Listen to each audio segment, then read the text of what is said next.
तहाँ बैठे महेश गण दो, विप्र बेश गति लखै न कोऊ। वहीं पर दोनों वो शंकर भगवान के गण जाके बैठ गए ब्राह्मणों के वेश में, और उनको कोई दूसरा नहीं जानता, वो ब्राह्मण समझ रहे लोग भाई ये कोई पंडित जी लोग हैं, लेकिन वो नारद जी के दोनों तरफ बैठे गए, एक इधर एक इधर को। अब नारद जी के असल जो उनका स्वरूप जो भगवान ने दिया था वो उन दोनों को दिखाई देता या उस कन्या को दिखाई देता, तीसरा कोई नहीं जानता है।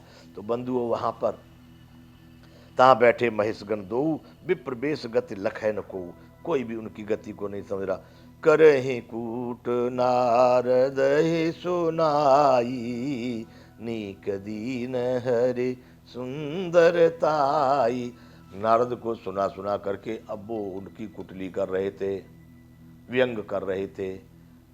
देखो भाई अरे ये देखो भगवान ने क्या सुंदरता दी है इनको, इतना सुंदर सृष्टि में कोई नहीं हो सकता, बहुत उच्च कोटि की सुंदरता इनको भगवान ने दी है। आपस में वो बात कर रहे दोनों, नारद जी को सुना सुना के। रीझ राज कुमर छवि देखी, इन्हीं बरई हरि जाने विशेषी। भाई विशेष रूप से इनको विष्णु भगवान समझ के आज राजकुमारी इन्हीं के गले में माला डालेगी। वो दोनों शंकर भगवान के गण, एक इधर बैठ गया एक इधर बैठ गया, नारद जी को सुना सुना करके उनको दिख रहे थे बंदर बना दिए, तो बड़े व्यंग करे, पर नारद जी नहीं समझ रहे क्या कह रहे हैं, वो समझ रहे वाह हमको हमको कह रहे हैं इन्हीं को बनेगी। दोनों कह रहे हैं वो भाई आज तो राजकुमारी इन्हीं को देख करके रीझ जाएगी, और विष्णु भगवान है ने तो इसलिए इन्हीं के गले में माला डालेगा, देख लेना सब लोग ऐसे उठ के चले जाएंगे। नारद जी मनी मन उनके व्यंग को समझ नहीं पा रहे, बड़े खुश हो रहे कि हम ही विष्णु हैं। मुनि मोह मन हाथ पराए, हसै शंभुगन अति सचु पाए। नारद मुनि को मोह हो रहा था क्योंकि उनका मन दूसरे के हाथ माया के बस में था। नारद जी का मन उनके बस से निकल गया था, केवल विश्व मोहनी में था। अब वो कितनी देर में आएगी, कितनी देर में आएगी, उचक उचक के देख रहे मुझे ही भरेगी, सबसे पहले मुझको मैं ही सामने पड़ जाऊंगा। बड़े विचार बना रहे हैं नारद जी। और हंसाए शंभुगन अति छुपाए, नारद जी की अकुलामन को देख करके दोनों शंकर जी के गण बड़े प्रसन्न हो रहे हैं। कब देखो अरे भाई विष्णु भगवान बैठे हैं यहाँ, तो उनको विवाह होगा। नारद जी नहीं समझ पा रहे। यद्यपि सुनय मुनि अटपटी बानी, समझ न पड़े बुद्धि भ्रम सानी। उनकी तो बुद्धि मायामय हो गई थी। यद्यपि वो दोनों शंकर भगवान के गण उनको सुना सुना के बहुत अटपटी बातें कर रहे थे, फिर भी नारद जी नहीं समझ पाए, क्योंकि बंधुओं ये काम का रोग बहुत बुरा होता है। अब वो उसी में पड़ गए, जिसको जीता था उसको दिखाया विष्णु भगवान ने, तुम जीते हो क्या जीते हो। जब किसी में किचा पिक्चर कहे को तासु बड़ रखबार रमापति जासु, ये कुछ हुआ होगा, जीते होगे तो राम की कृपा से, और हार होगी तो भी उन्हीं के मार्गदर्शन में, तुम कुछ भी नहीं हो बंधु।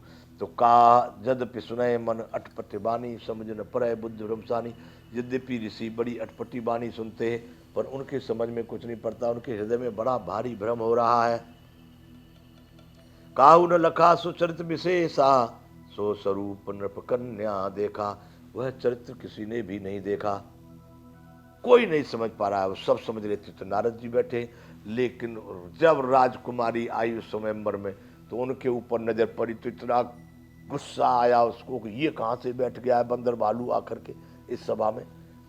सो स्वरूप निज कन सो स्वरूप नृप कन्या देखा। दूसरे किसी ने नहीं जाना, लेकिन राजकुमारी ने वह भयंकर जो उनका चेहरा बना दिया था विष्णु भगवान ने वो देखा। मरकट बदन भयंकर देही, देखत हृदय क्रोध भाते ही। मरकट का सा सकल भयंकर शरीर, उसको देख करके इतना क्रोध आया कि ये व्यक्ति यहाँ पर आके कौन बैठा, कोई राक्षस है कौन है। बड़ा गुस्सा आया। मरकट देह मरकट बदन भयंकर देही, देखत हृदय क्रोध भाते ही। यहाँ पर बंधु अब ये 134वां दोहा है बालकांड का। सखी संग लय कुमर तब चल जन राज मराल, देखत फिरे महीप सब कर सजो जयमाल। अब अपनी राजकुमारी जो है सखियों के साथ को लेकर के चली और मानो राजहंसनी चल रही है, बड़ी सुंदर। नारद जी को तो यही था मुझे ही बरेगी। नारद मुनि बार बार जो है और चल रही वह अपने कमल जैसे हाथों में जयमाला लिए राजाओं को देखती हुई घूम रही है कि किसके गले में अब मुझे बरमाला डालनी है। वहाँ पर स्वयंवर में आकर के वो धीरे धीरे राजाओं की तरफ चल रही है। अब राजाओं की तरफ जा रही, उसने नारद को तो पहले ही देख लिया। अब नारद जी को क्या लग रहा था, दूसरी तरफ को जा रही कि किसी को नहीं डाल दे, हम तो दिखे नहीं क्या इसको। तो जही दिसी ना, नारद जिस दिशा में बैठे थे, जही दिसी बैठे नारद फूली, सो दिस ते न बिलो की भूली। जिस दिशा में नारद जी बड़े फूल करके बैठे थे कि मेरा ही वर्ण करेगी, उसने पहले ही देख लिया था, मरकट बदन भयंकर देही, इसलिए उधर को उसने देखना ही बंद कर दिया। ये कहां से राक्षस बैठा, इधर तो जाऊंगी ही नहीं। और राजकुमारी नारद वाली दिशा में नहीं देख रही, दूसरी दिशा को देख रही है। बंधुओं, तो होता क्या है, पुणे पुणे मुने उकसहे अकुलाई, उकस रहे हैं, अकुला रहे हैं, आवाज कर रहे हैं कि हमारी तरफ देख ले, हम विष्णु हैं। पुण्य पुण्य मुने उकसे अकुलाई, कुछ न कुछ नाटक कर रहे हैं कि हमारी तरफ को इसकी दृष्टि पड़े, अकुला रहे, उकस रहे। देखी दशा हर गन मुस्काई, नारद जी बराबर उकस रहे, व्याकुल हो रहे, कुछ न कुछ आइटम बना रहे कि हमारी तरफ देखो तो सही। और उनकी स्थिति को देख करके शंकर भगवान के दोनों गण बड़े व्यंग कर रहे, बड़े खुश हो रहे। वाह भाई वाह, विष्णु भगवान राम राम, हे विष्णु भगवान, आपकी तरफ को नहीं देख रही है कन्या, आप क्या करना चाहिए। सुन तो रहे उनकी बात, पर अभी बोल नहीं रहे, या वरमाला पर जाने तो बाद में देखूंगा। इधर नारद जी की बड़ी बेचैनी है, बड़ी दुर्दशा हो रही है।